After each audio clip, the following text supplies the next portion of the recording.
No, well, it's not about feeling top of the hoop. I think it's just there's some work to be done, and I mean it's nice to be recognized, and I think we've got a good team around ourselves.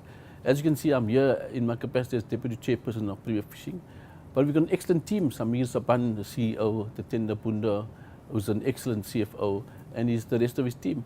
So, I mean, I just play the strings and they make sure things happen, but they're the people that make things happen. Yeah, look, it's important for the first year. As you know, we only listed 6 months for this financial year. And the fact is that we want to deliver on our promises. And again, as part of the whole ethos that we installed in our company many years ago, is about under-promising and over-delivering. And quite frankly, today they did. They did all the right stuff. They focused on the business. They focused on development, focused on sustainability. And the results has come through. And with this acquisition of ours, I think, you know, the market hasn't really factored that into account. Yeah, the market currently is a challenge, whether it's fishing, whether it's mining, whether it's just general business or IT. But you know, again, you've got to focus, stick to the basics, do what you do best.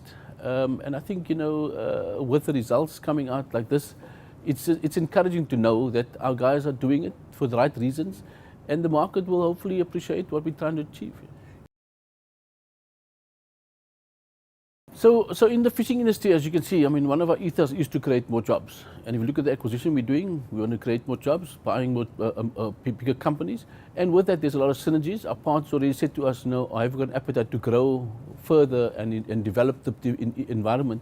And that's definitely up our alley. And we're hoping to create between 100 and 200 jobs in the next 2 to 3 years, you know, and that's a part of the NDP.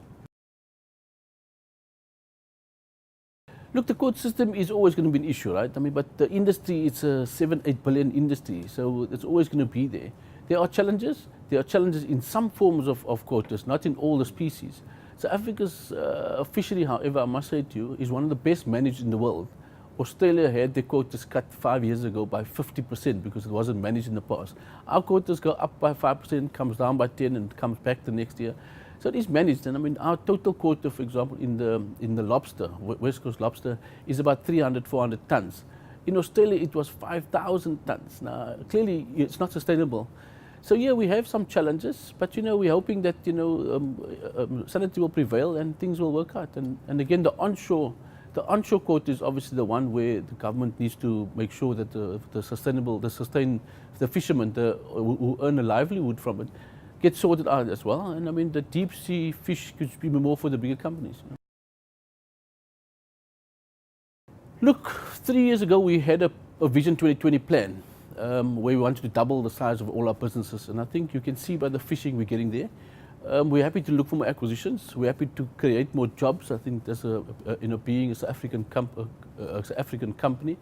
And we also feel for the people, and I mean, jobs is a big issue. Unemployment is a big issue in South Africa, and wherever we can assist. And you know, in the fishing industry, for every one job you create, you're actually feeding 8 people. And I think people don't really understand, and that's why it's close to our heart. And we want to make sure that we create those jobs so more and more people get fed on a regular basis. You know.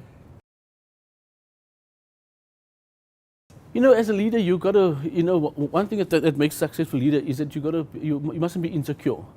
And the more you get people to follow you, and the more you train people up to take over and grow with you, it's actually satisfaction in different ways. Personal satisfaction to see that others coming through the ranks, and if it's my time to step aside, I'll do it gladly. You know, and I think it's also shown that I've succeeded in different ways. I mean, succeeding is not just financial; it succeeds with personal satisfaction, gratitude, and just seeing a difference that you've made in the country and the company.